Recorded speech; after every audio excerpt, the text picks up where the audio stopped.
우리 인사 한번 합시다. 샬롬. 이렇게 하지 말자 그랬죠. 옆에 있는 분하고 우리 박수 한번 소리를 내서 샬롬. 한번 안아볼까요? 한번 꼭 안아보십시다. 샬롬 샬롬. 네. 오늘 어저께 될까 말까 할까 말까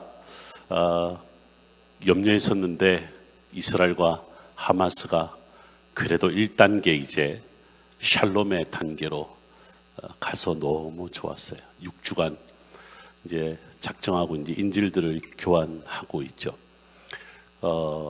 여러분들은 이 상황을 보면서 그 인질 한 명에 30명, 뭐 군인 한 명에 뭐 50명 바꿔주는 게 이 형평이 맞지 않냐 이렇게 생각하겠지만 이스라엘 사람들은 그렇잖아요. 한 명이 너무 소중하니까 누구와도 바꿀 수 있겠냐.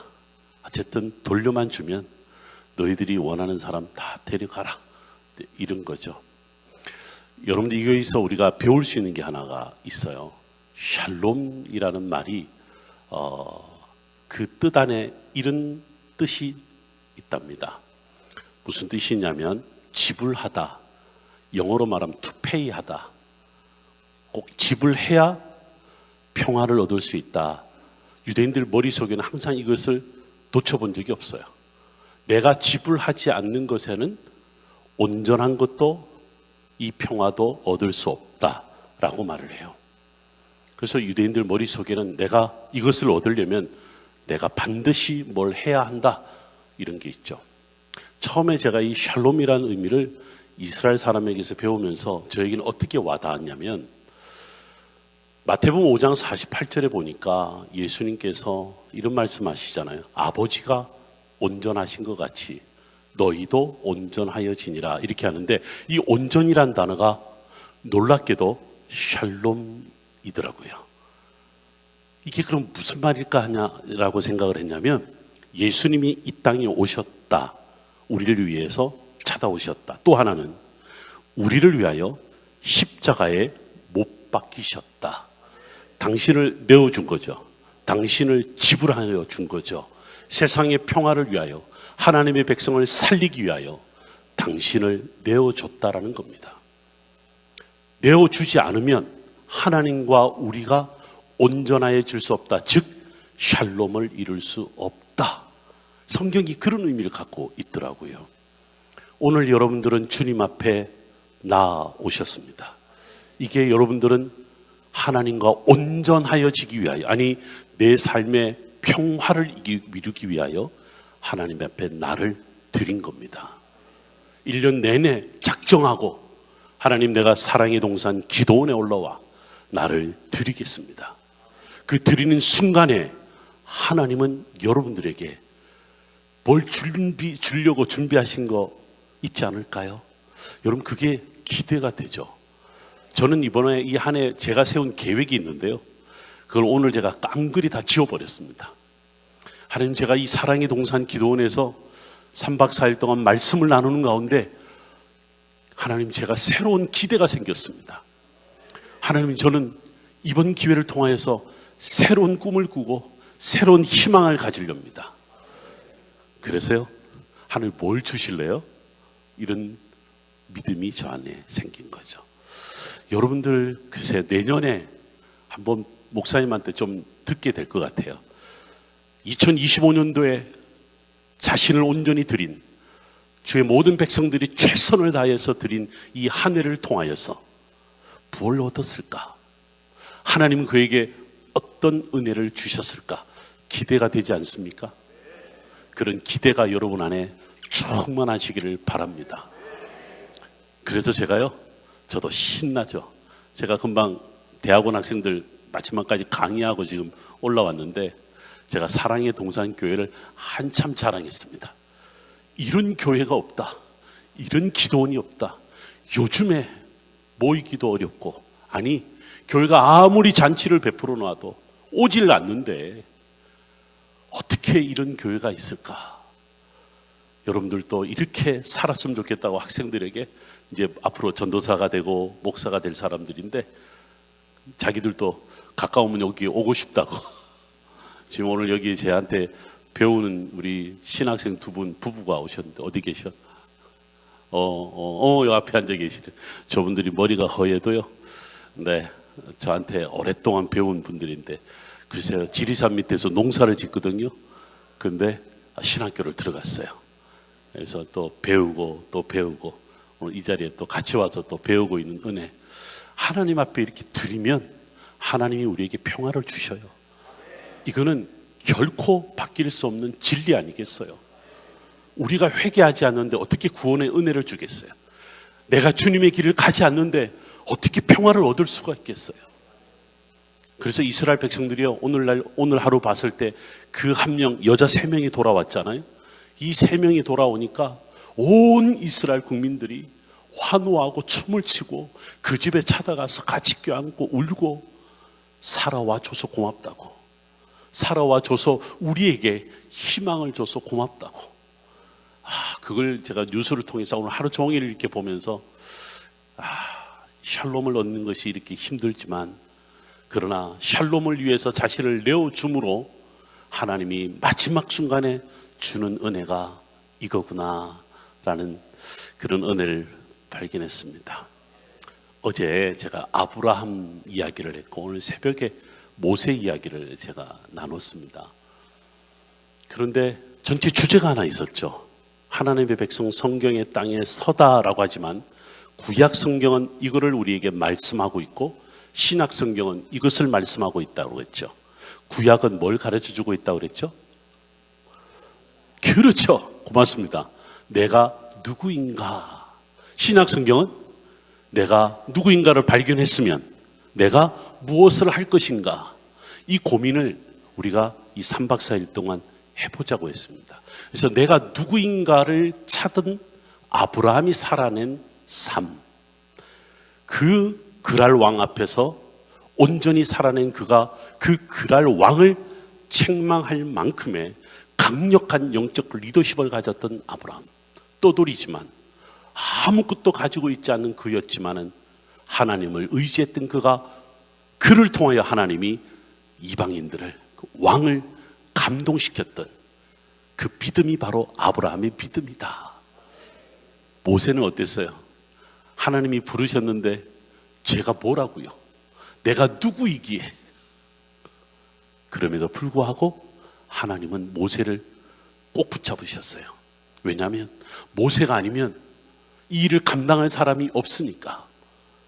그래서 그들을 광야로 데리고 오는데 제가 어떤 질문을 드렸었냐면, 사흘 만에 갈 수 있는 그 길을 왜 40년 동안 그 광야에서 보내게 했을까라고 제가 말씀드렸어요. 그 사흘 길은 지금 전쟁을 치르고 있는 가자 지역, 바로 그 길이에요. 해안가를 따라가면.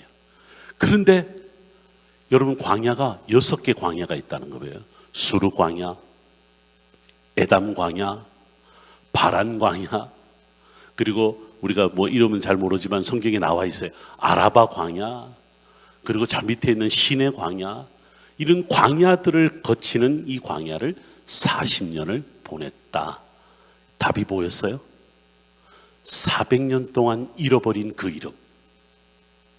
노예 생활을 하면서 이방인의 섬기는 그 신을 하나님으로 잘못 알고 있었던 그들에게 여호와가 하나님이다.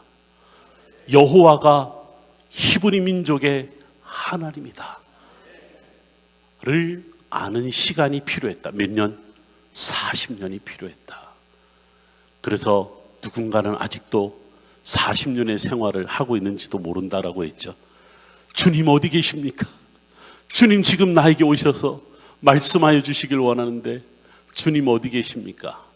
여전히 찾고 있는 분이 있다. 그런데 그 시간을 보내는 장소가 좋은 땅, 고생 땅도 아니고 아주 그냥 뭐 먹을 것 마실 것 마음껏을 구할 수 있는 그런 땅이 아니라 어디였다? 광야였다. 그래서 광야는 척박한 땅라고 일반적으로 알고 있지만 이스라엘 백성들이 오늘 성경에 남겨놓은 광야라고 하는 말은 그 뜻이 아니라고 그랬어요.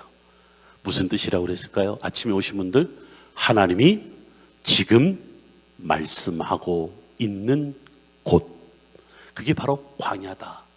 세상의 눈으로 보면 아무것도 없지만, 먹을 것도 입을 것도 마실 것도 아무것도 없지만은 하나님이 함께 하셔서 하나님이 말씀하시는 그곳이 어디라고? 광야라고. 오늘 우리 목사님이 찬양 인도할 때 광야에 서서, 광야에서 이 찬양, 이 말씀 하나하나가, 이 저자가, 이 작곡자가, 부르는 사람이 이스라엘의 광야를 다 다니면서 그 광야에서 생활을 하면서 이거를 지었거든요. 그러니까 그 광야를 아주 잘 표현한 말씀이죠. 40년을 광야에서 보낸 이 민족들을 이끌고 모세가 드디어 가나안 땅 코앞에까지 갔다. 그 이야기가 어제 우리 봤던 장면을 한번 PPT 자료를 통해서 한번 보십시다. 제가 어디를 쏴야 되나? 저 위로 쏴야 되나? 좀 뒤에 있나요? 뒤에 있군요. 감사합니다.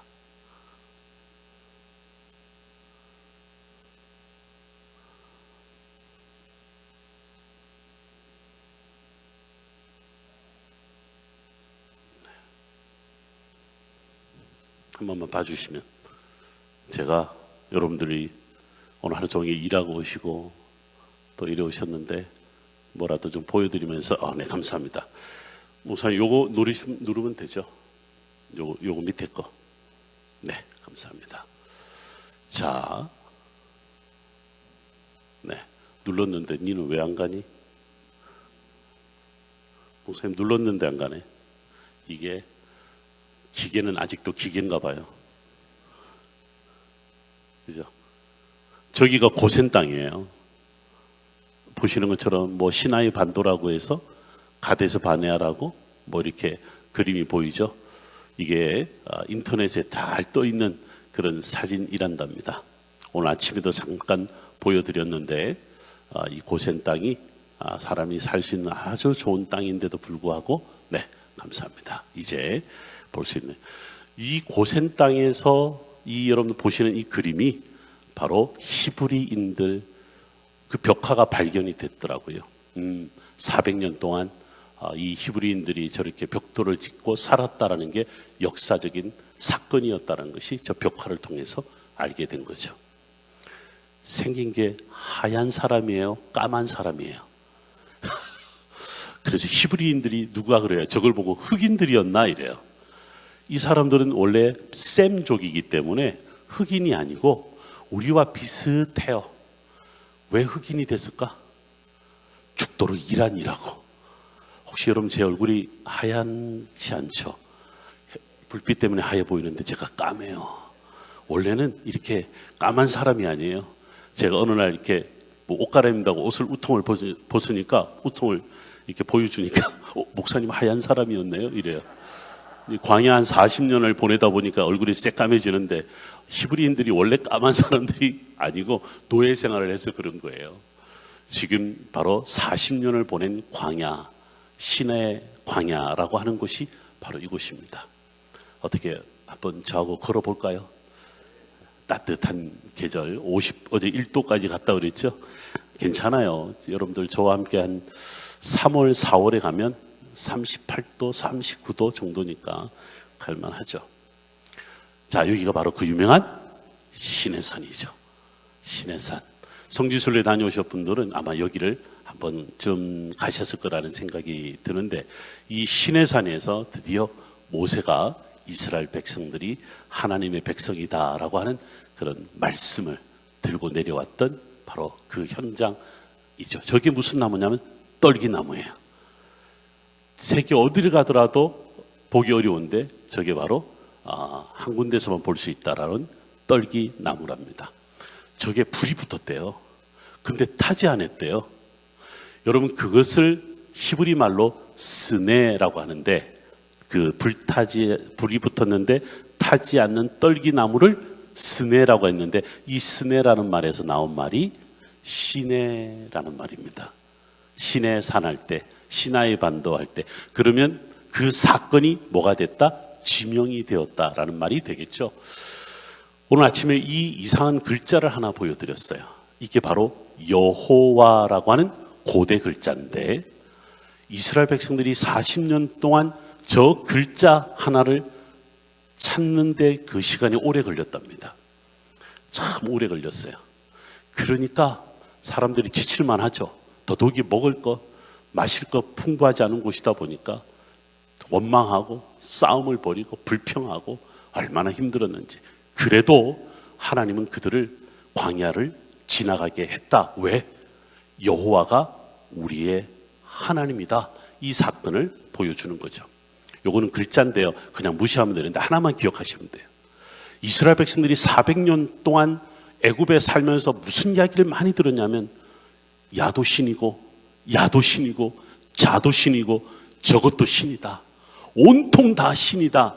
이것만 듣고 400년을 보낸 거예요.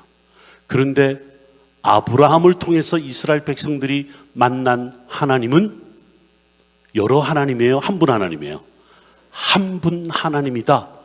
이게 40년 동안 배운 거예요. 여러분들요, 우리가 세상에 살다 보면 세상에 많은 이야기를 듣다 보니까 똑똑해져요. 근데 똑똑해지는 사람들이 그 속에 한 분 하나님이 아니라 여러 하나님이 벌써 들어가 있어요. 뭐 이거는 여러분들이 따로 설명하지 않아도 잘 아는 내용이기도 한데, 바로에게 야훼는 어떤 하나님으로 나타났을까? 모세에게는 어떤 하나님으로 나타났을까라고 하는 거죠. 이집트 사람들은 바로 왕은요, 모세를 통하여 보여주는 여호와 하나님을 한 번도 경험해 보지 못했어요. 그래서 자기와 같은 신이어야만 믿을 수가 있는데 한 번도 경험해 보지 못한 그 신을 나더러 어떻게 믿으라고 라고 하는 거였죠. 그래서 모세를 통해서 하나님이 10가지 재앙을 보여주셨던 거죠. 그래서 여호와 하나님이 누구다라고 하는 것을 바로 왕 앞에 모세를 통하여 하나 보여주신 거죠. 그래서 사실은 우리가 이 1년 내내 기도하면서 살겠다고 할 때는요, 제가 기대하는 바가 뭔지 아세요? 여러분들도 그런 기대가 돼야 되는데 하나님이 나를 통하여 하나를 보여주실 것이다. 이것을 이 한 해를 우리가 신앙생활하면서 기대해야 된다는 거죠. 어둠의 것이 물러나고 그 속에 하나님이 뭘 우리에게 보화 같은 걸 보여줄까? 뭘 나에게 주실까? 그런 기대가 우리 안에 있어야 될 줄 믿습니다. 모세도 이 하나님이 누군지 몰랐잖아요. 이스라엘 백성들이 이 순간까지도 하나님이 누군지 몰랐어요. 광야 생활을 하는 가운데 하나님을 발견한 거죠. 이 자리에 나오지 않으면 하나님이 누군지 몰라요. 기도를 해본 적이 없는데 하나님 앞에 어떻게 기도를 할 수가 있겠어요? 찬양을 해본 적이 없는데, 응답 받아본 적이 없는데 어떻게 그거를 우리가 그 하나님이 하나님인 것을 알 수가 있겠어요? 그래서 40년 동안 하나님이요, 하나하나 구체적으로 보여준 삶이 출애굽기, 레위기, 민수기, 신명기에 다 보여주셨다는 거죠. 그렇게 얘가 자꾸 왔다 갔다 하네요. 제가 아마 이것이 다시 한번 연결해 주시면 좋은데, 목사님 제 이야기를 조금 더 들어보죠. 이게 사진이 쭉 많은데 일단 1차로 끝나서 두 번째로 보여주시면 좋겠습니다. 오늘 우리가 다윗 이야기를 좀 하려고 해요. 여러분 혹시 다윗 잘 아시는 분이죠? 네.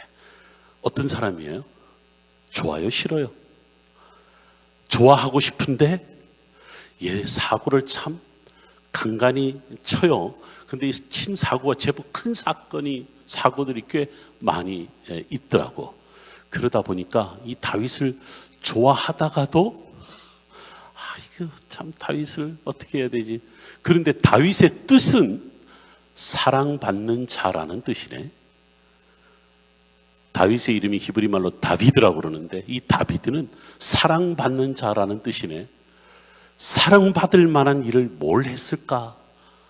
이 다윗이 오늘 우리에게 보여주는 다윗의 모습이 있는데, 여러분들은 아브라함 같은 사람인지 모세 같은 사람인지 다윗 같은 사람인지를 한번 여러분을 찾아보면 좋겠습니다.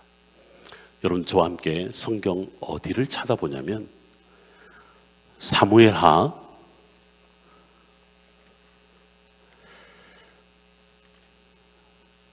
12장을 한번 찾아봅시다. 사무엘하 12장 13절.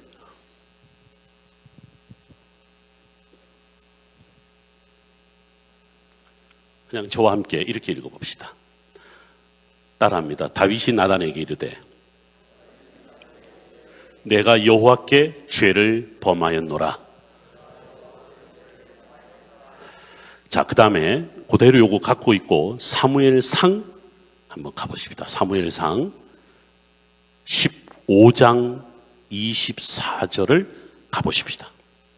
사무엘상 15장 24절을 가보십시다. 자, 제가 한번 읽을게 따라오세요. 사울이 사무엘에게 이르되 내가 범죄하였나이다. 저를 보세요. 지금 다윗이 나단에게, 사울이 사무엘에게 뭐라고 고백을 해요? 내가 여호와께 범죄하였나이다. 두 사람 다 회개를 했습니다. 사울도 지 잘못한 것은 알았나 봐. 사무엘이 오기 전에 자기가 제사를 드렸거든요. 제사의 권한은 왕도 있을 수 있지만 제사장이 있는 상황에서 왕은 드릴 수가 없습니다. 제사장에게 주어진 권한이었기 때문에. 그런데 지도 왕이라고, 기름 부음 받은 종이라고 사무엘을 제껴놓고 기다리러 가는 그 말을 무시하고 자기가 제사를 드린 거죠. 이 사건 때문에 하나님이 사무엘을 통하여 사울을 책망하였을 때 사울이 아주 또 이거는 잘했어요. 미안해, 잘못해서 말은 참 잘했습니다. 내가 범죄하였나이다. 근데 다윗은 나단에게 내가 범죄했다는 것은 어떤 사건이죠? 밧세바를 성폭행을 했습니다. 요즘 말로. 여러분들 어느 것이 더 큰 죄겠어요? 우리 기준에 보면 다윗의 범죄입니다.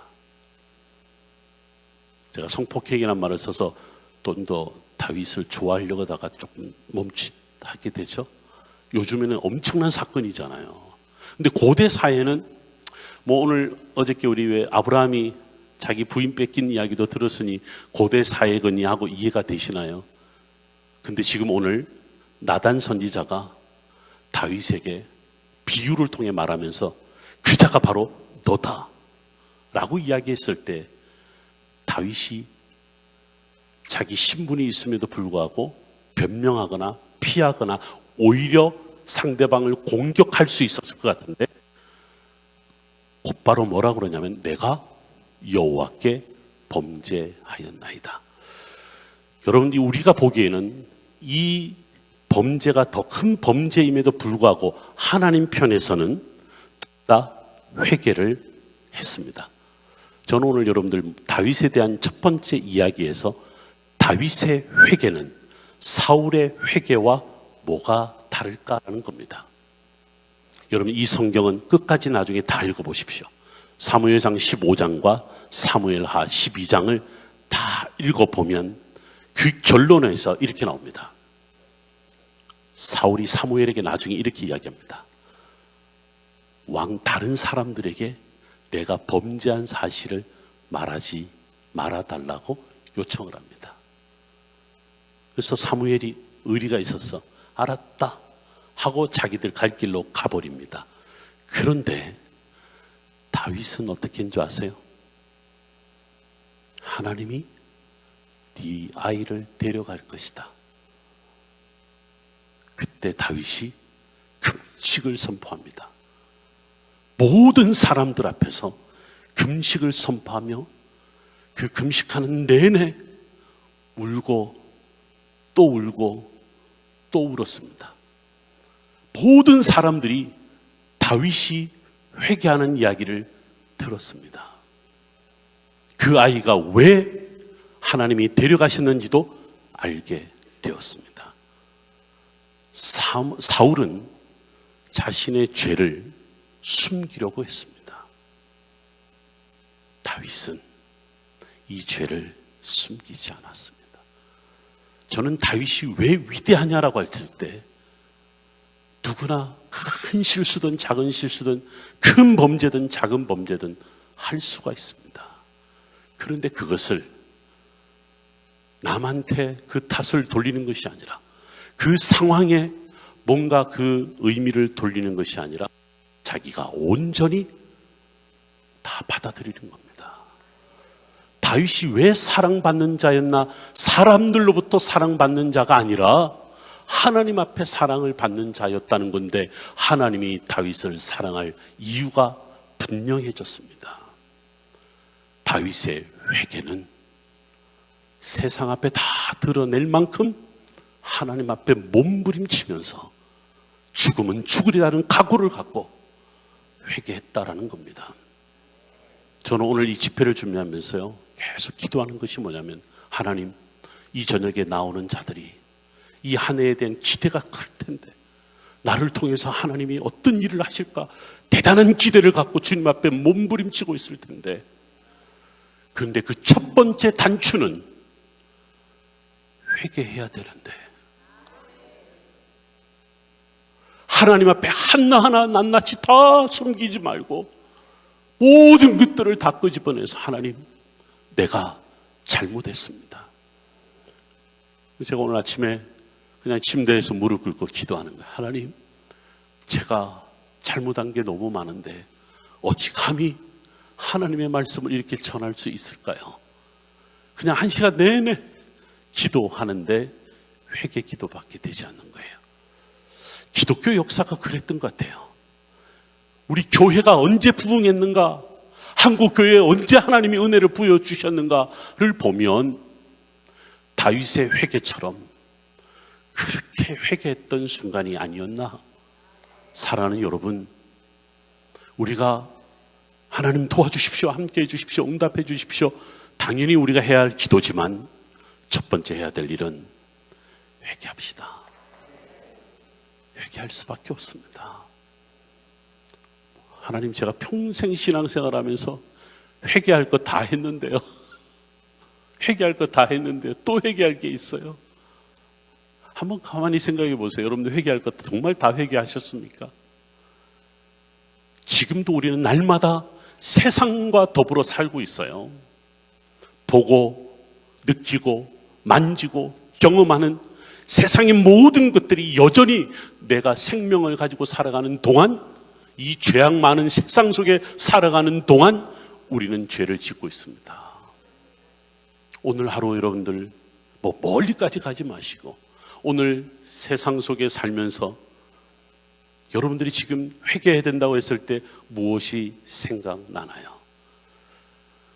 저는 오늘 그 회개하는 가운데, 하나님, 제가 우리 자식들한테 하라고만 했지 내가 그 아이들을 진심으로 사랑했는가라고 하는 질문 앞에 눈물이 쏟아지더라고요.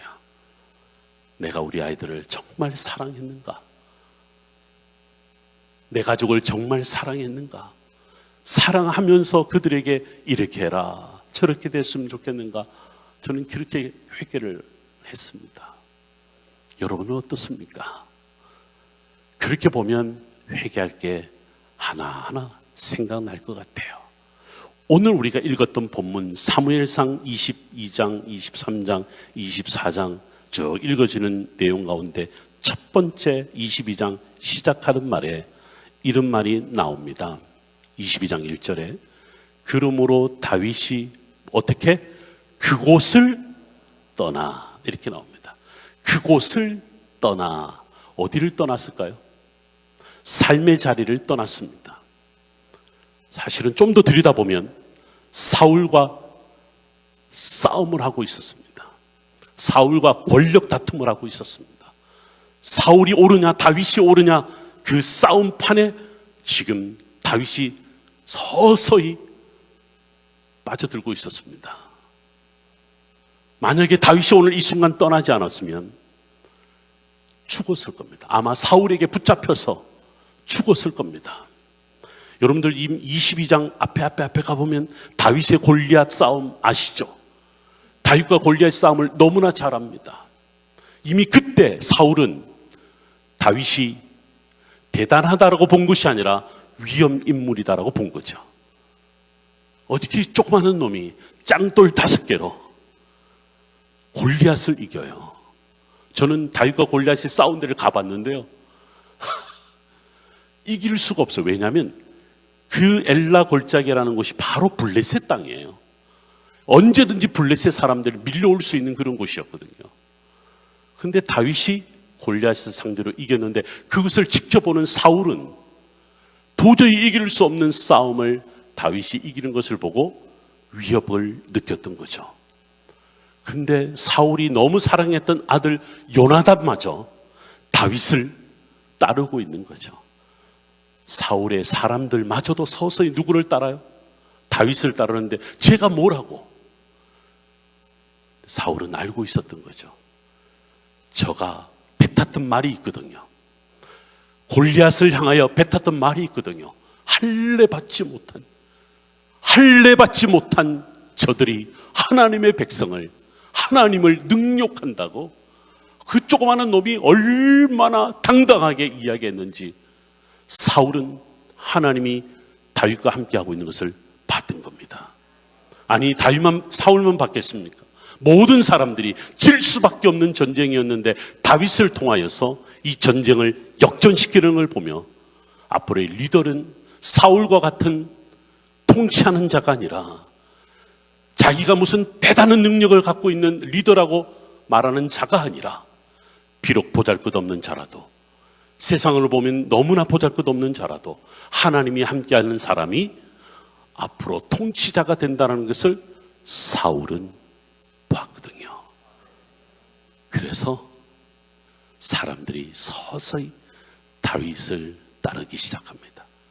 이 상황이 그곳을 떠나서라는 말입니다. 저는 다윗이 이 부분을 참 좋아해요. 저 같으면 이때다. 사울을 쫓아내야지. 사울 대신 내가 왕이 돼야지. 사울이 사람들한테 인기 없는 왕이었는데 잘됐다, 내가 인기를 독차지해야지. 뭐 그랬을 것 같은데 다윗이요, 여기를 떠나버립니다. 그곳을 떠나. 왜 떠났을까요? 다윗이요, 하나님 앞에 자기를 맡겨보는 거죠. 사람이 말하는 그 소리, 환호하는 소리에 자기를 맡기는 것이 아니라 하나님 앞에 자기를 맡기는 거예요. 여러분, 오늘 이곳을 그곳을 떠나나사라는 표현이 여러분들 출애굽기, 레위기, 민수기에도 계속 나옵니다. 애굽을 떠나, 애굽을 떠나, 광야로 도망하였다, 광야로 들어갔다, 이런 표현이 지금 그대로 나옵니다. 다윗이 그곳을 떠나 아둘람 굴로 도망하며 이렇게 나옵니다. 모세에게 광야 40년이 있었다면 이제 다윗에게 그 광야는 어디라고요? 아둘람 굴이다는 거죠. 그럼 지금 어떻게 연결이 됐었나요? 네, 감사합니다. 네, 야는 또 뭐지? 네. 아, 네. 이게 연결됐으니까 이거부터 할게요. 자, 제가요 어디 가나 요 장면이 나오면 제 얼굴을 좀 보라고 그래요. 혹시 제 얼굴 크죠? 라고. 저보다 크신 분이 저기 계시. 제가 손을 아까 비교해 봤는데 손이 나 3배예요. 아, 참 대장부예요, 대장부. 얼굴을 이렇게 보면 여기가 아시아라고 보시면 돼요. 아시아. 여기가 우리 한국이에요. 지금 여러분들 지금 보시면 동그라미 작은 게 우리 대한민국이거든요. 여기 있어요, 여기. 동그라미 큰 게 어디냐면 이스라엘이 여기 있어요. 여기가 아시아고, 이 전쟁 터지기 전에 대한항공이 여기서부터 여기까지 일주일에 3번 갔습니다. 여기가 거리가 얼마냐면 8,000km입니다. 8,000km를 대한항공이 12시간 만에 날아갑니다.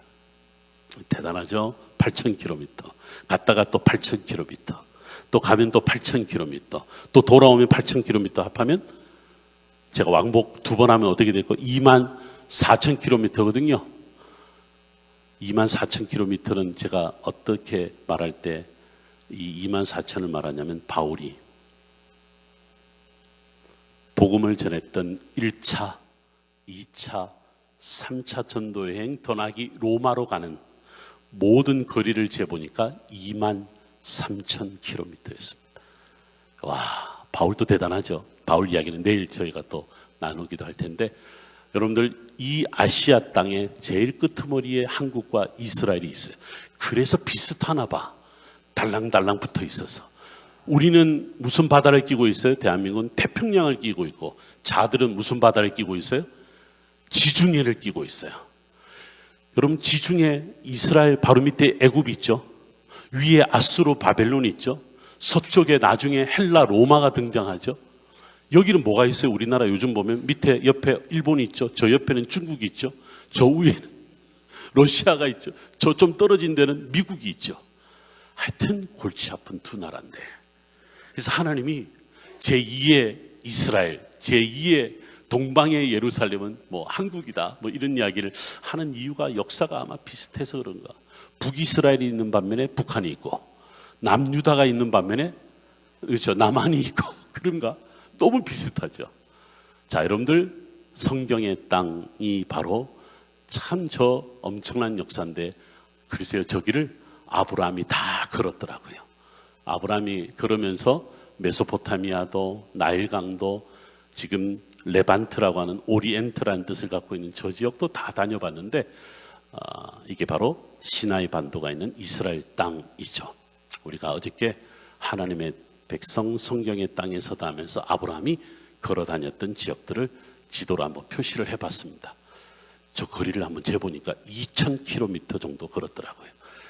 네, 바울이 그런 거에 비하면 아무것도 아닌 것 같은데, 그래도 우르를 떠나 하란으로 가서 하란에서 약속의 땅 가나안 땅으로 들어오는 여정을 아브라함을 통해서 배웠고, 부엘셰바, 어제 우리 이게 주제였어요.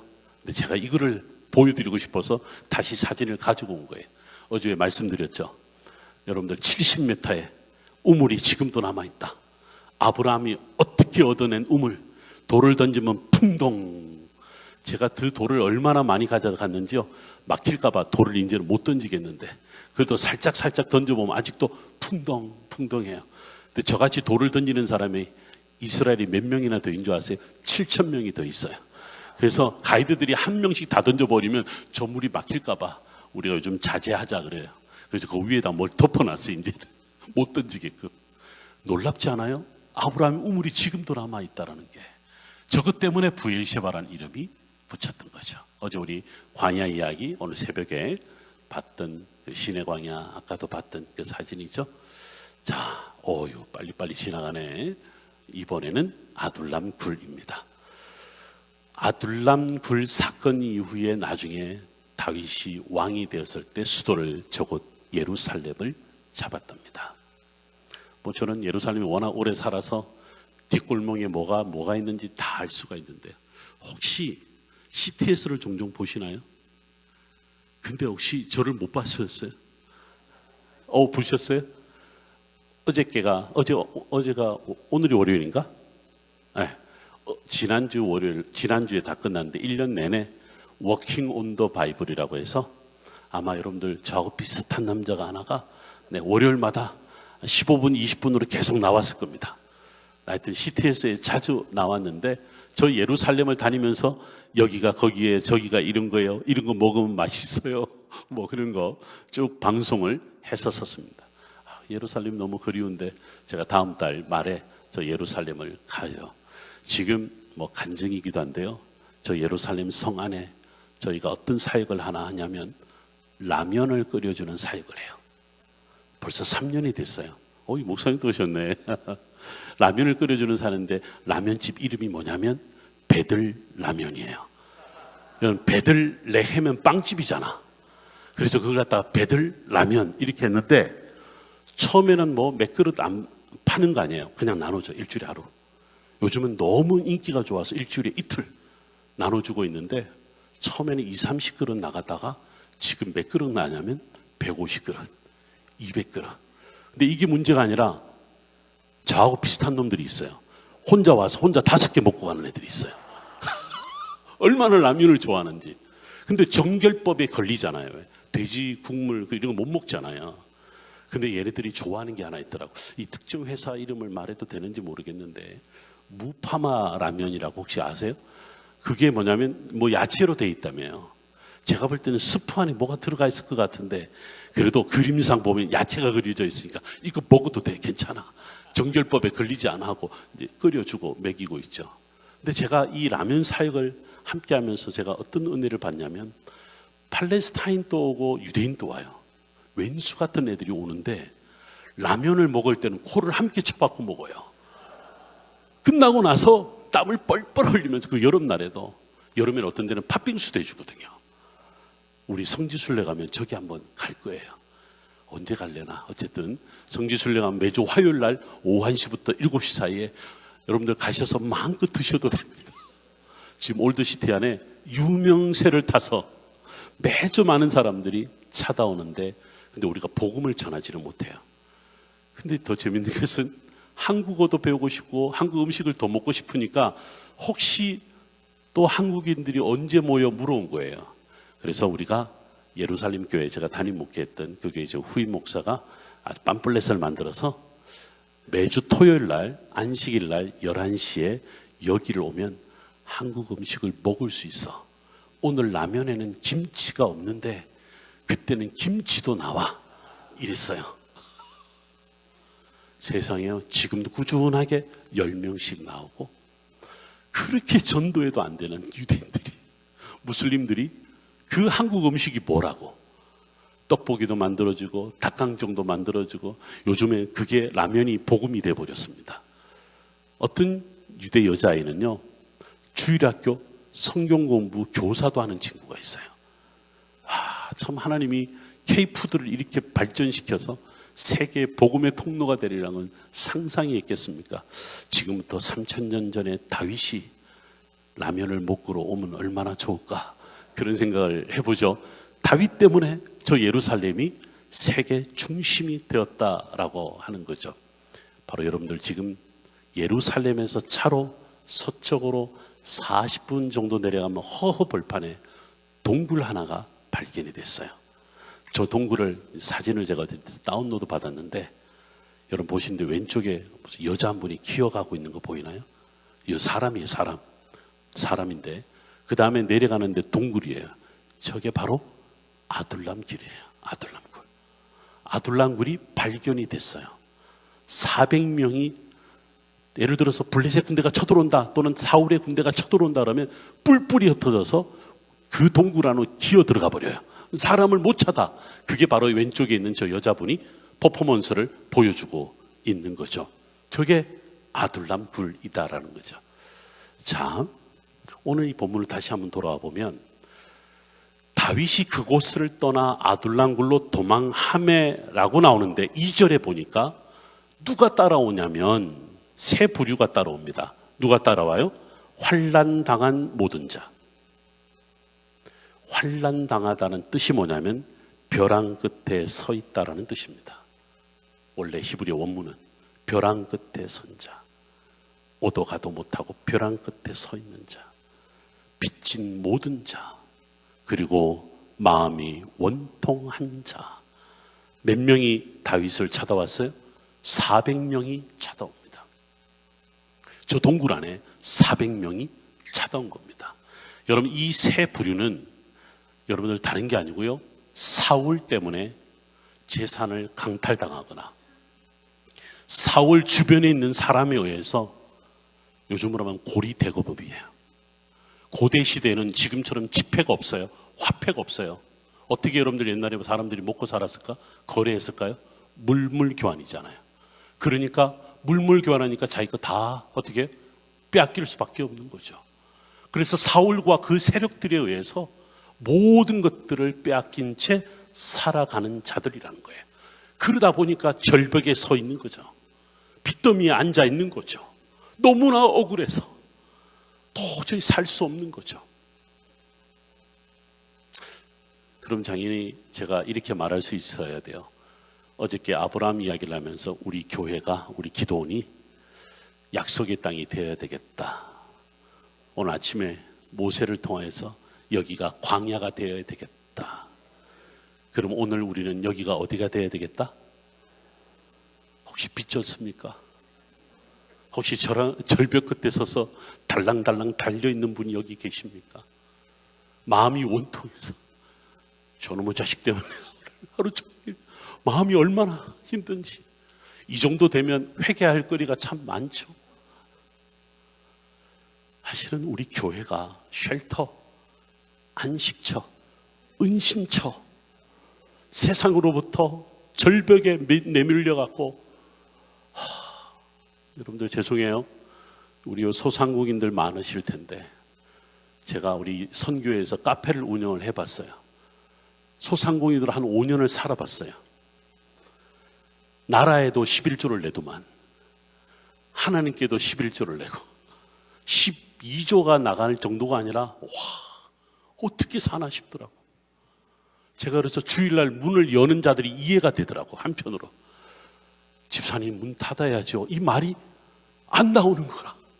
얼마나 억울하면, 원통하면, 살아내려고 발부동 치면 그 주일날 마저도 그냥 가서 일하려고 할까. 한편으로 이해가 돼요. 그런데 그렇게 내몰린 사람들이 도저히 살아내다가 살 수 없으니까 다윗이 거기를 갔대. 다윗이 하나님과 함께하는 자인데 그 엄청난 전쟁에서 그 조그마한 친구에게 하나님이 어떤 은혜를 주셨는지 왠지 모르게 다윗에게 찾아가면 위로받을 수 있을 것 같아. 이 무도한 세력들 속에서 내가 도저히 살 수가 없어서 내가 도망갈 수밖에 없는데 나는 그냥 아둘람 굴로 가야 되겠다. 그래서 다윗을 찾아간 거죠. 여러분들, 이렇게 찾아온 자들이 400명뿐만 아니라 계속 찾아와요. 여러분들 22장, 23장, 24장, 25장, 26장, 27장, 28장, 29장, 30장 내내 다윗이 계속 도망다녀요. 계속 도망다녀요. 31장에 이르러서 사울이 죽어요. 그리고 사무엘하 1장에 오니까 사울이 죽었다는 소식을 다윗이 들어요. 사무엘하 1장을 쭉 읽어보면 다윗이 사울이 죽었다는 이야기를 듣고 사람들이 이제 드디어 다윗의 시대가 열렸다는 것을 깨닫게 되면서 많은 사람들이 헤브론에 있는 다윗을 찾아가서 우리에게 왕이 되어 달라고 요청하는 장면이 사무엘하 1장, 2장, 3장, 4장 이렇게 나와요. 그리고 드디어 5장에 왕이 됩니다. 그런데 이 왕이 될 때 아둘람굴을 비롯해서 광야를 다 다녔죠. 오늘 새벽에 제가 그런 이야기를 했습니다. 다윗이 10수년 동안 도망 다닌 그 광야길을 제가 다 가봤습니다. 오늘 여러분들이 지금 그 광야, 아브라함이 걸었던 땅을 다윗이 갔고요, 모세가 갔던 그 광야를 다윗이 갔고요, 아둘람 굴 저 구멍에 들어가서 살기도 했었는데 나중에는 모압 땅에 가잖아요. 나중에는 블레셋 땅까지 가잖아요. 블레셋 땅에 가서 어떤 짓을 해요? 미친 척 하잖아요. 침을 질질 흘리면서. 그래서 목숨을 겨우 지켜내죠. 그렇게 살았던 사람이 다윗이잖아요. 다윗이 광야 내내 있으면서 탄식하며 기도했고 예배하며 기도했고, 그리고 어떻게 해요? 하나님, 저에게 소망이 있습니다. 이런 소망을 하나님은 저와 함께 하시는 줄 믿습니다 하면 그 기도했던 내용이 어디에 다 담겨 있다고 했어요? 시편에 담겨 있다고 했어요. 그래서 시편 1편부터 150편까지는 다윗이 오늘 아둘람을 비롯해서 돌아다녔던 모든 지역에서 사람을 보지 않고 골리앗과의 싸움에서 나와 함께 하셨던 하나님, 저는 하나님밖에 없습니다 하고 그 기도를 올려드린 게 바로 시편이죠. 어떻게 제가 그런 이야기 했잖아요. 이 전쟁의 와중에 이스라엘의 젊은 청년들이, 군인들이 그 전장에 나갈 때마다 어떤 성경을 읽는다고요? 바로 시편을 읽고 나간다고 그랬잖아요. 전쟁이 끝나오면 함께 식사하면서 그들이 이 찬양을 한다고 그랬잖아요. 자기들이 다윗 같으니까. 근데 놀랍게도 다윗이 도망 다녔던 땅이 다 누구의 땅이 되었다고요? 다윗의 땅이 되었다는 사실. 그래서 제가 도망가려면 좀 멀리 도망가시라고. 그거 다 여러분들 걸 되는 줄 믿습니다.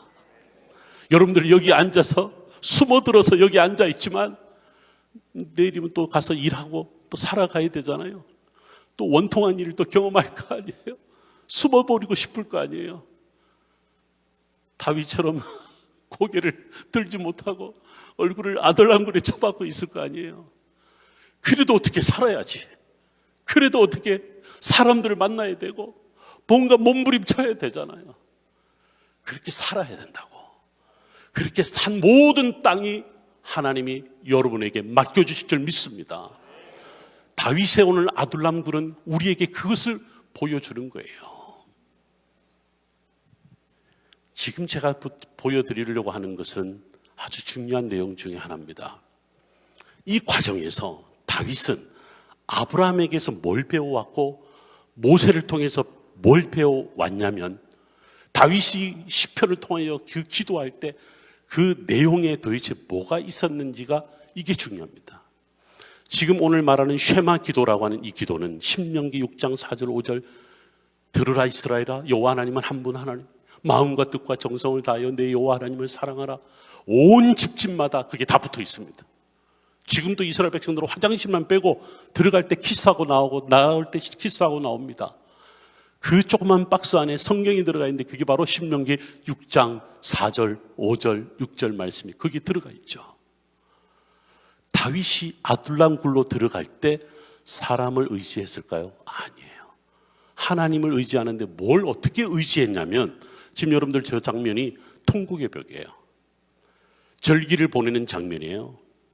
이 전쟁 치르는 내내 기도하는 자들이 전부 다 어디를 갔냐면 사울을 그리고 사울을 따르는 사람들 두고 패고 그들을 공격하지 않았어요. 모든 사람들이 어디를 달려갔냐면 성전으로 달려갔어요. 이번 전쟁을 치르면서 수많은 기도하는 사람들이 통곡의 벽으로 달려갔어요. 그리고 기도합니다. 여러분들 저기 가서요 24시간 오픈된대요. 누구나 들어가서 기도할 수 있어요. 돈도 안 받아요. 공짜예요. 좋잖아, 공짜잖아. 저는 다음 달에 가서 한 달 정도 있을 텐데 저기를 가고 싶어서 그래서 제가 지금도 기도 제목을 모으고 있어요. 제가 권사님, 집사님, 장로님 제가 기도해 드릴게. 거기 가서 내가 기도할게. 돈 안 받을게.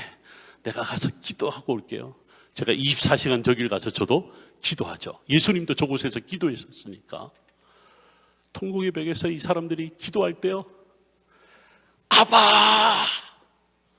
아바! 이렇게 불러요. 아바가 뭐예요? 우리말하고 비슷하죠. 아버지라는 뜻이에요. 어제 여러분들 아바, 조상들이란 말이 아부, 아보트, 아바. 24시간 내내 저들이 기도할 때 아바 불러요. 그 아바를 제일 많이 불렀던 사람이 누구였냐면 다윗이었거든요. 광야 생활 내내 사울 때문에 내내 도망 다닐 때 누가 나를 지켜주겠어요? 아바밖에 없었던 거죠. 여러분들 저 사람들요 지금 숫자가 많지 않은 거예요. 3만 명, 5만 명 저 좁은 그 통곡의 벽 앞에 있는 광장에 모여들어서 아바 불러요.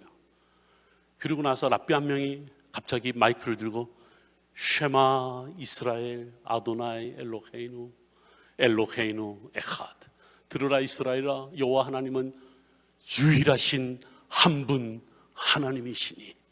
랍비가 기도하면요 저 사람들이 엎드리고 있다가 고개를 숙이고 있다가 전부 다 일어나서 얼굴을 하늘을 향해서 똑같이 쉐마 이스라엘 아도나이 엘로헤이누 엘로헤이누 에하드 수만 명이 그 찬양을 드립니다. 노래가 있어요. 그것에 보면요 이 나라는 대한민국의 남한의 4분의 1밖에 안 되고 겨우 이스라엘 땅에 사는 유대인들이 600만 조금 더 되는 그들 작은 땅에 작은 무리지만은 하나님의 이름을 부르는 그 소리는 세상을 움직이고 세상을 통하여 하나님이 우리의 하나님이다, 여호와가 우리의 하나님이다를 저기서 저들은 선포하는 거예요. 그리고 난 다음에 저 사람들이 기도하고 예배 다 끝나고 나면 집으로 가거나 어딜 가서나 이 단어 하나를 가리켜요. 이게 바로 쉐마예요. 쉐마. 듣는다는 거예요. 그래서 유대 교육 뭐 참 많은 이야기 하죠. 유대인들은 유대 교육을 글자부터 가르치지 않아요. 뭘 가르치냐면 듣는 것부터 가르쳐요. 그래서 유치원 다닐 때 글자를 가르치지 않고 잘 들어 하고 창세기부터 신명기까지를 들려줘요. 그러니까 듣다가 드디어 모레 하나님 말씀을 읽기 시작합니다. 듣는 것부터 들어요. 신명기 6장 4절 5절의 말씀이에요. 이게 유대인들의 전통 복장이에요. 쉐마 기도를 할 때 머리에 뭔가 이렇게 써요. 기파라는 거. 기도 쇼를 뒤집어 써요. 머리에 이거를 붙여요. 이게 왜 그러냐면 하나님의 말씀을 내 머리에서 떠나지 말지며. 뭘 감았죠? 발목에 뭘 감았죠? 하나님의 말씀을 손목에 새기며. 이 사람들이 통곡의 기도할 때 저 복장을 갖고 기도하고 그리고 전쟁을 치르는데 땡크 앞에서 전쟁을 치르기 전에 배낭에서 저 기도 쇼를 탈리트라는 것을 끄집어내서 뒤집어 쓰고 또 이렇게 한쪽에 있는 성경책을 끄집어내서 읽고 울며 기도합니다. 전쟁에서 승리하게 달라고 기도하지 않습니다. 하나님 우리를 불쌍히 여겨 주옵소서. 저렇게 기도합니다. 그 기도 내용이 신명기 2군데하고 민수기 1군데 저 기도문을 암송을 합니다. 저게 바로 쉐마 기도문이거든요. 근데 여러분 저 지금 이 기도 쇼울 하얀 거 보이죠? 저 하얀 거는요 태어날 때 강보로 사용됩니다. 태어날 때 저것이 아이의 강보입니다. 할례식을 할 때도 저 강보를 쓰고 합니다. 입고 합니다. 그리고 죽을 때 저거를 수의로 사용합니다. 무슨 말인지 아시죠? 태어나면서 죽는 순간까지 나는 기도의 사람입니다. 그게 바로 유대인들의 우리에게 아직도 들려주고 있는 모습이 바로 저건 거죠.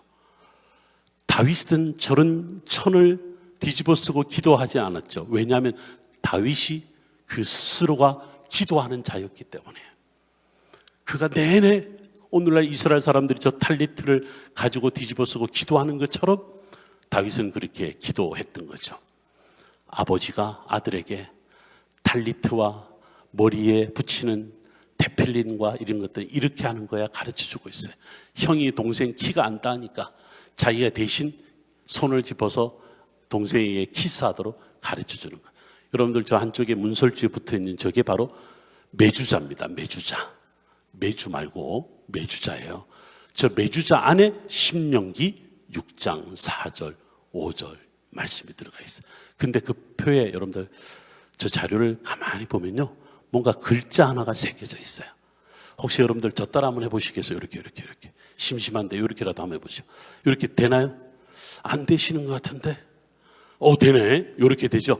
이렇게 되는 사람들은 요게 하나님의 글자 또는 쉐마의 글자 첫 글자예요. 이렇게 생긴 게 요거 되는 사람은 제사장의 자격이 있어요. 2개 되세요? 둘 다 되세요? 오. 대제사장이 되기를 자격이 있어요. 이게 뭐냐면 여러분 이렇게 보시면 돼요. 유대인들이 기도할 때 이 두 팔을 들어서 하나님을 향하여 이렇게 기도합니다. 이게 바로 성가대. 여러분들 왜 제사장들이 말씀 전하고 제사 드릴 때 양쪽에 레위인들이 섰다고 그러잖아요. 그 레위인들이 찬양을 해요. 찬양을 할 때 동쪽을 향하여 해가 떠오르는 쪽을 향하여 두 팔을 번지면서 이렇게 기도할 때 이게 뭐냐면 쉐마 이스라엘 할 때 쉐. 그리고 여호와 하나님을 부를 때 쉔이라고 부르는데 쉔이 바로 이 글자입니다. 하나님을 향하여 두 손을 들어라 할 때 이렇게 합니다.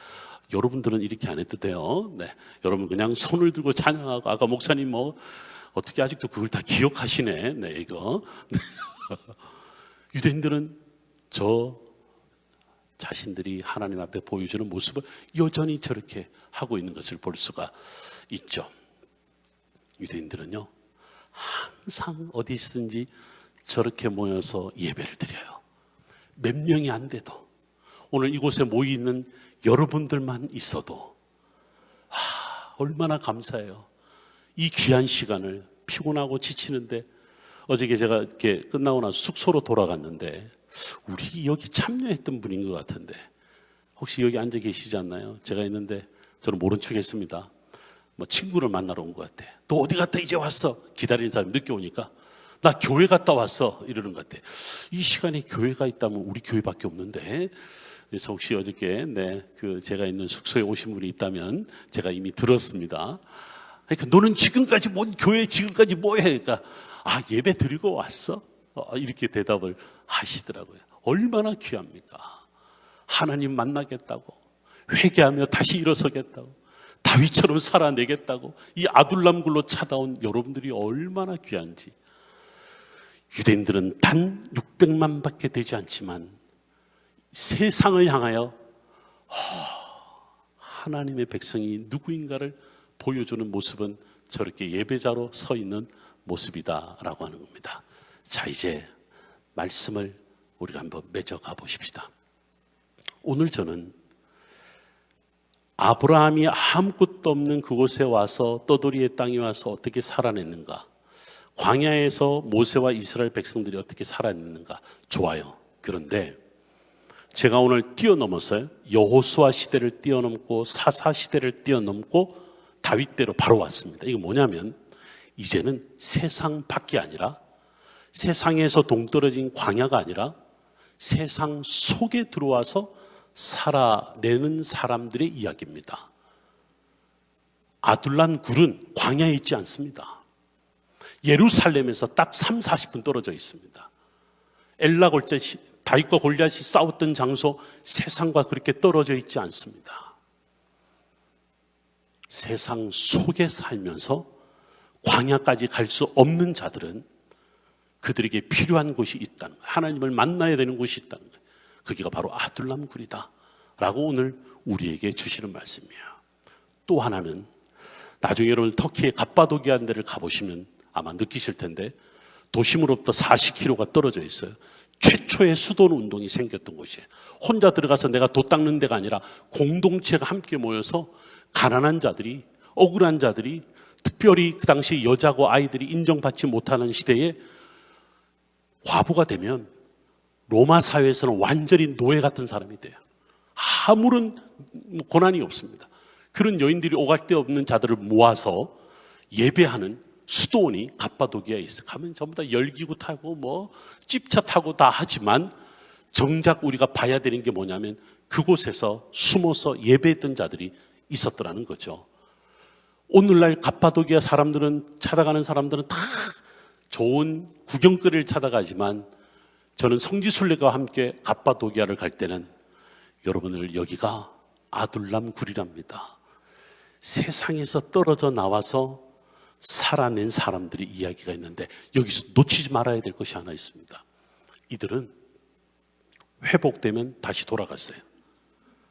영원히 광야에 산 것이 아니라 다시 새로운 힘이 생기면 자기가 사는 도시로 다시 들어갔습니다. 제가 어저께 오늘 새벽에 이런 이야기 했죠. 광야 before, 광야 after. 광야는 하나님을 만나는 곳이다. 하나님을 만나기 이전의 전반전과 하나님을 만나고 난 다음에 후반전의 삶은 완전히 다르다. 이 광야를 찾아온 자들이요, 아둘람을 찾아온 자들이요, 그전에는 지치고 힘들고 사회로부터 소외받았지만 너가 하나님의 사람이야.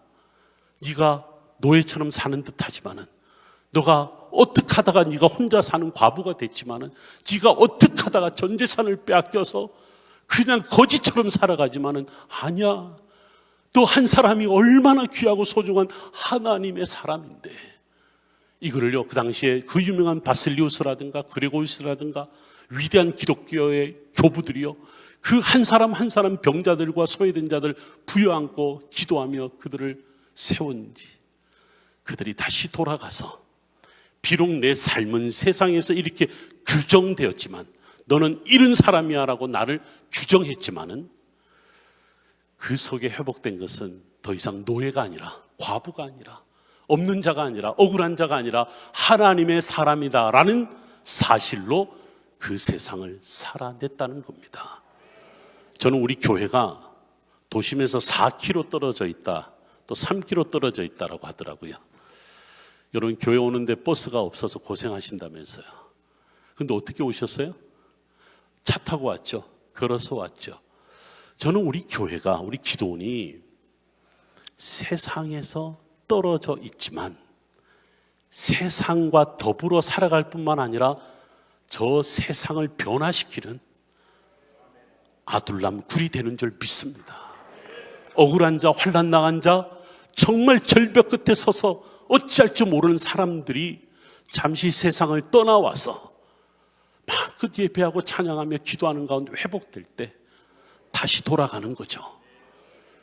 여러분도 어떻습니까?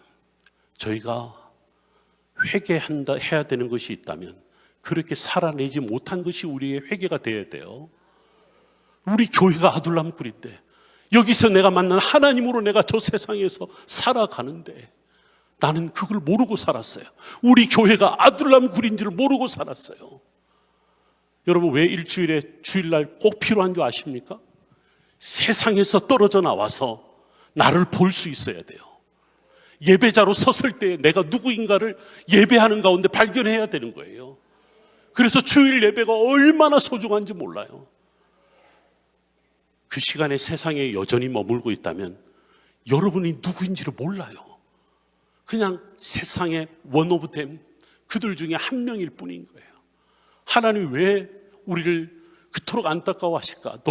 내가 사랑하는 하나님의 사람인데 왜 거기에 머물러 있어? 잠시 다 내려놓고 일로 와. 그곳을 떠나 아둘람 굴로 도망와서 나와 함께 있자. 이것이 우리 교회고 우리 기도리 되어야 되는 줄 믿습니다. 여러분들 전도할 때 이렇게 하십시오. 힘들지? 아둘람 굴로 한번 가볼래? 제가 오늘 이제 드디어 밝은 날에 우리 교회 주변을 봤어요. 와, 대한민국에 이런 곳이 있을까 싶어요. 집들도 그렇고 주변의 환경들도 그렇고. 혹시 교회 들어오는 게 힘든 분들이 있으면 전도할 때 그냥 뜰만 보여줘요. 이게 우리 교회야. 좀 쉬다가 김밥 내가 사올게. 오늘 제가 강의하는 것 때문에 오늘 교회가 저한테 김밥을 또 준비해 주셨어요. 우리 준비해 주시는 분들이 또 따뜻한 차를 준비해 주셨어요. 그냥 아둘람 굴 같아서 너무 좋았어요. 옆에서 목사님 계속 저를 위해서 또 서포트 해 주시는데 얼마나 감사한지. 내가 마치 강사로 온 게 아니라 아둘람 굴로 도망와서 내가 기도하고 내가 힐링받고 세임 얻어서 가는 것 같아요. 아니, 그래요. 얼마나 감사한지. 여러분들, 지치고 힘든 사람들에게 아둘람 굴로 같이 가자. 사랑의 동산교회가 저 기도원이 아둘람 굴이야. 이런 자들이 모여서 회복되고 세임 얻어서 살아간 이 교회가 얼마나 감사한지. 사랑하는 여러분, 아까 그 찬양을 한번 다시 한번 율동하면서 한번 할까요? 목사님이 율동해 주실래요? 아니야. 아까 율동을 누가 하시지 않았어요? 아까 뭐였죠? 내게 강 같은 바다. 우리 한번 나와서 같이 한번 해주시죠.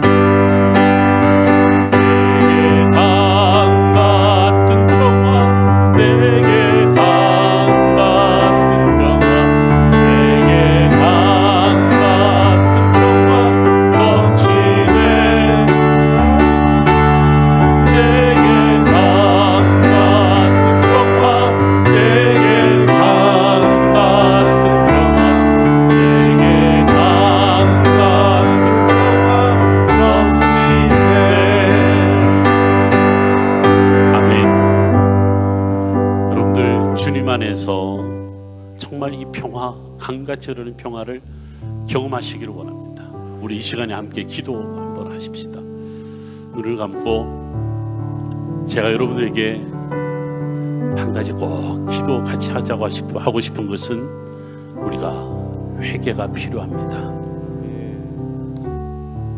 다윗이 위대한 이유는 자기 죄를 숨기지 않았던 거잖아요. 여러분들 주변에 아무에게도 말하지 마세요. 뭐 하려고? 가장 가까운 사람에게도 말하지 마세요. 굳이 여러분들에게 그 회개를 듣고 싶어하는 분은 오직 우리 예수 그리스도, 그분밖에 없는 거예요. 그분 앞에 뭔들 말 못하겠습니까? 나를 살려주신 분인데. 사울은 사람을 두려워했지만은 다윗은 하나님을 두려워했습니다. 사랑하는 여러분, 우리 이 시간에 묵상으로 기도해도 좋고, 소리내어서 기도해도 좋고, 조용하게 기도해도 좋고, 우리가 하나님, 여전히 내가 하나님을 찾지 못하고 하나님 앞에 회개하지 못하는 나를 용서하여 주옵소서. 아둘람 굴이 필요함에도 아둘람 굴로 찾아오지 않은 나를 주님 용서하여 주옵소서. 우리 이 시간에 그저 묵상으로 기도 한번 할까요? 자그마한 목소리로 기도 한번 할까요? 하나님, 우리 반주해 주십시오. 하나님 감사합니다.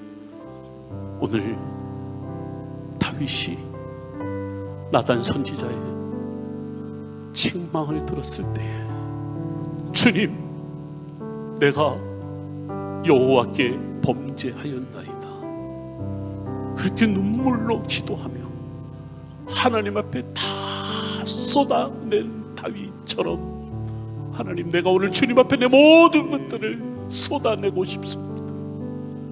주님, 내 안에 내 것이 하나도 남김없이 주님 앞에 다 내려놓기를 원합니다.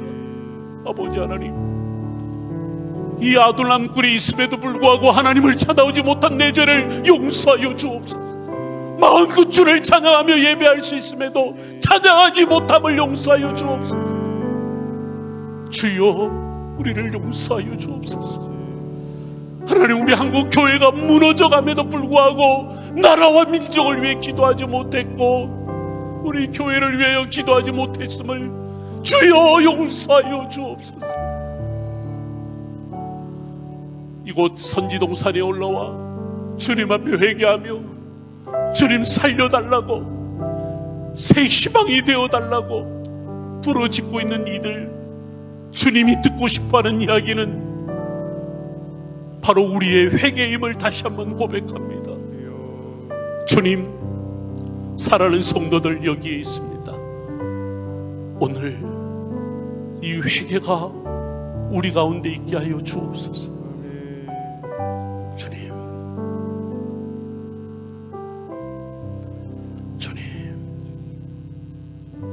이 모든 말씀 예수님 이름으로 기도드립니다. 아멘. 제가 오늘 또 아마 이 영상, 아마 이 지금 방송 우리 예배 신앙이 송출되나요? 그래서 우리 아버지가 보셨구나. 우리 아버지가 사랑의 동산교회 승리하세요, 샬롬 샬롬 샬롬. 그래서 제가 우리 아버지 이야기 한 토막 좀 하려고 합니다. 보고 계실 겁니다. 저희 아버지가 우리 교단 장로님으로 은퇴하셨어요.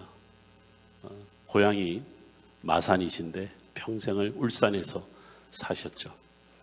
여러분들 익산도 있고 저기 뭐 여러 도시들이 있는데 혹시 울산을 가본 적이 있으십니까? 네, 굉장히 큰 도시죠. 잘 사는 동네가 됐다고 하더라고요. 제가 있었을 때 뭐 온통 다 주변이 공장이었는데 어느 날 보니까 공장이 많이 들어오고 사람들도 모여들고 그러다 보니까 돈이 넘쳐나요. 저희 아버님이 이제 좋은 회사를 이제 다니셨는데 그 착하고 착하셨대요. 저는 한 번도 본 적이 없는데 착하셨대. 우리 할머니의 말이에요. 자식들이 안 착하게 보이는 부모가 이상한 거지 뭐. 네. 저희 아버님이 술을 너무 좋아하시게 되셨대요. 그러니까 세상 속에 살면서 술을 너무 좋아하셨대요. 그래서 술을 한 잔, 두 잔 이렇게 마시다 보니까 여러분들 보니까 처음부터 술을 잘 마시는 사람이 있는 게 아니라 마시다 보니 마시게 된대요. 그러나요?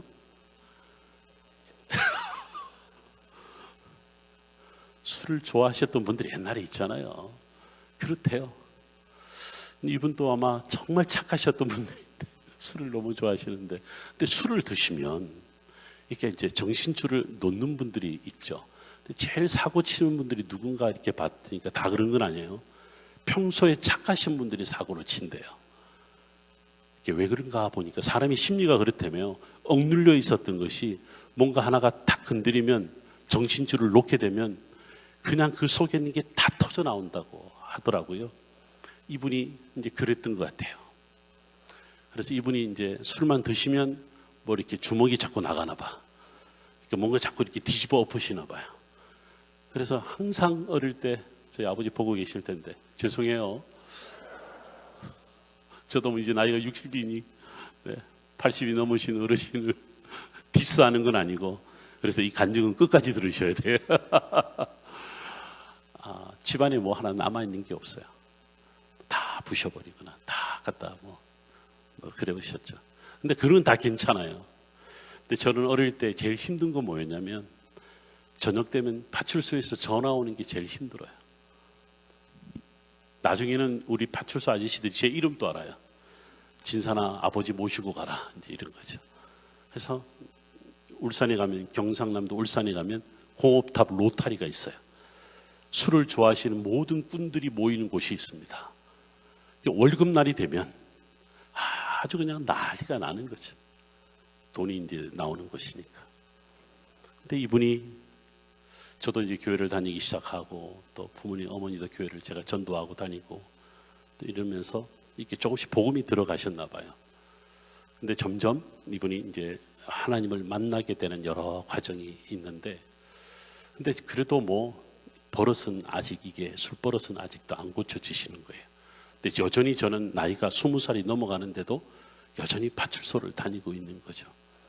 근데 여기 익산 출신의 어느 목사님 한 분이 울산에 개척을 하셨고 개척한 교회에 제가 1호 신자가 돼서 나갔는데 이 목사님이 저한테 하는 말이 딱 하나였습니다. 진산아, 네가 신학대학을 가면 네 아버지가 완전히 변화받아서 술도 안 마시고 새 사람이 될 거야. 제가 아멘 했을까요? 안 했을까요? 당연히 아멘 하죠. 아멘 하고 신학교를 갔는데 여전히 파출소를 다니는 거예요. 참 사람이 안 바뀌는 게 이제 이런 것 같아요. 1학년이 지나고 2학년이 지나고 제가 나중에 우리 목사님한테 그랬어요. 목사님 어떻게 되셨습니까? 왜 안 바뀌는 거예요? 좀 더 기다려보자. 좀 더 기다려보자. 하나님은 꼭 하실 거야. 네가 이제 신학대학 가서 졸업반이 다 됐는데 변화되지 않겠어? 근데 어느 날 잊어버리고 있는데 어머니한테 전화가 왔어요. 아버지가 변화되셨어 라고 하는 거예요. 도저히 믿을 수가 없어요. 왜냐하면 제가 방학 때마다 가서 봤거든요. 안 바뀌는 거를. 한번 방학 때 갔는데 전화가 와서 갔어요. 이분이 멘트는 하나 바뀌었어요. 전에는 술 먹고 부르시는 노래가 얼마나 노래도 참 잘하세요. 노래 가사가 바뀌었어요. 뭐가 바뀌었냐면 찬송가로 바뀌었어요. 여러분도 혹시 술 드시고 찬송가 불러본 적 있으세요? 그렇게 은혜되는 줄은 몰랐네 나는. 이분이 참 좋아하시는 게 뭐냐면 하늘 가는 밝은 길. 오늘 집에 돌아가시면서 한잔했다 생각하고 이 노래를 이 찬양을 한번 불러보세요. 어떻게 나오나. 하늘 가는 밝은 길 따라도 못해요. 파출소 아저씨들이 막 웃어요. 찬송가를 저렇게 부르네. 이분이 예수님을 완전히 만나고 난 다음에 공업달 로타리에 한 달을 저는 들은 이야기예요. 작정을 하고 우리 성가대 보면대를 들고 가서 전도를 하셨대요. 아침 10시부터. 그래서 지나가는 사람들 혹시 저를 아십니까? 모르는 사람이 어디 있겠어요. 다 알지. 술집 사람들 다 알겠죠. 그래서 제가요 그 주님을 따르다가 이 주님을 만났습니다. 사람들이 무슨 말인지 모르잖아요. 이 주님은 뭐고 저 주님은 뭔지. 제가 찬송 한 장 하겠습니다. 그리고 부른 노래가 그 노래였습니다. 하늘 가는 밝은 길이 내 앞에 있으니 이 찬양을 막 부르는데 그렇게 울면서 부르시는 거예요. 완전히 변화 받으신 거죠. 그리고 지금 그때 나이가 꽤 되셨지만 얼마나 교회에 열심히 봉사하시는지 조금 늦게 장로가 되시고 은퇴하시고 지금 이제 저희 어머니도 아프시고 하니까 또 같이 이제 돌보고 계시는데, 제가 이분을 이렇게 봐요. 저는 사실 우리 아버지를 좋아해 본 적이 없어요. 제가 말은 이렇게 하지만 제가 장남이다 보니까 쉽지 않았거든요. 제가 우리 와이프와 결혼할 때 몹쓸 말을 하나 했어요. 참 안 했어야 되는 말이었는데 우리 와이프한테 이랬어요. 딴 건 내가 다 봐드릴 테니까 우리 어머니한테만 잘해줘라. 시어머니한테 잘해라. 왜 그러냐면 저분이 살아낸 인생이 눈물 없이는 못 듣는다. 오늘 우리가 나를 있게 한 분은 저분이다. 저분이 없었으면 나는 아마 지금 목사가 뭐고요, 아니 교회를 다니는 건 뭐고 아무것도 없었을 거다. 저희 어머니 그렇게 기도하면서 저희들을 지켜내셨었죠. 그래서 지금 저도 목사고 제 동생, 남동생도 목사고 여동생도 선교사입니다. 그러니까 아버지 한 사람 때문에 제가 이제 신학대학을 갔지만 지금 오랜 세월을 지나고 보면 그 한 분이 변화되는 과정 속에서 가정이 바뀌는데요. 그 가정 안에 있는 구성원들이 어머니고 자식들이 다 변화되더라고요. 한 사람의 변화가 너무너무 아름다운, 저희가 뭐 가진 건 없어요. 하도 다 부셔고 다 갖다 버리시고 가진 건 하나도 없죠. 그런데 지금 얼마나 행복한 줄 아세요? 사회 김진영 목사, 기도 김진산 목사, 설교 김길환 장로. 아버님이 설교만 하시면 회개 기도를 하세요. 저는 그 회개 기도가 너무 듣기 좋아. 진산아 미안했다, 김진산 목사 미안했다. 그 소리가 얼마나 듣기 좋은지. 근데 그 설교가 너무 은혜로워요. 내가 만난 예수님, 내가 만난 하나님. 아마 여전히 술에 빠져 있었으면 온 재산 날리는 건 둘째치고 자식들한테 인정 못 받았을 거 아니에요. 그런데 변화되니까 우리가 변화되고, 우리가 변화되니까 아버님을 좋아하게 되고 사랑하게 되고 아버님의 설교가 좋고 아버님의 기도가 좋은 거예요. 그래서 저는 우리 이 아버지가 뭐 더한 일도 있었지만 다 보고 계시니까 놔두고 예수님을 믿게 되는 과정이 오래 걸렸지만 그 회개하고 또 회개하고 회개하는 이 삶 가운데 이분이요 항상 지금도 이제 밤길이 이제 또는 새벽길이 어두우셔서 이제 눈이 어두우셔서 못 가지만 얼마 전까지 새벽 기도를 빠져본 적이 없어요. 수요 예배고 금요 기도회고 빠져본 적이 없어요. 제가 아버지 이제 그만 힘드셔요. 운전하는 교회 차량을 운전하셨거든요. 은퇴하셔서도 운전하셨거든요. 25인승을 그렇게 운전하셨거든요. 아버지 그만 운전하세요. 아니야. 내가 자식들한테 해줄 수 있는 게 뭐가 있겠어. 자식들이 목사인데 내가 이 시간을 들여서 기도해야지. 기도해야 우리 자녀들, 우리 사역자들이 살 수 있지. 얼마나 저한테 감동이 되겠어요. 여러분들 제가 뭐 성사 박사가 뭐 이렇게 저렇게 다 필요 없어요. 그 아버지를 볼 때마다 그 어릴 때 아버지의 모습, 지금 변화된 모습 속에서 제가 은혜를 받는 거죠. 인생 한 60 이제 넘어오니까 가지고 있는 거 뭐 이런 경력 다 사실은 아무런 필요 없더라고요. 지금 내가 하나님의 앞에서 어떤 자로 서 있는가, 이게 너무너무 중요하더라고요. 그래서 지금은 아버지를 만나면 그냥 안고 우리 아버지와 함께 있는 것이 아들람 구리고, 우리 어머니 아프시면 안고 있는 것이 아들람 구리고 얼마나 감사한지 몰라요. 그래서 잘 기다려 보십시오. 그 양반 돌아올 겁니다. 원망하지 마시고 조금만 더 기다려 보세요. 대신에 좀 참으셔야 돼.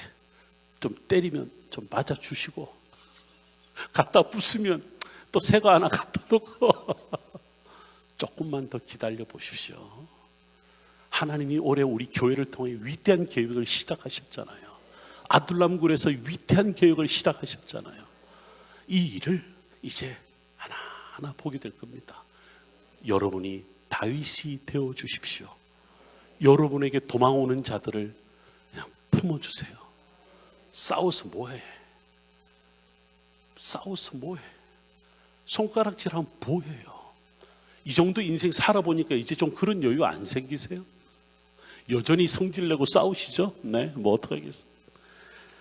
이제는 좀 여유롭게 내가 아둘람굴이 되어주고 내가 다윗이 되어주고 환난 당한 자, 억울한 자, 빚진 자, 오고들랑 잘 왔다.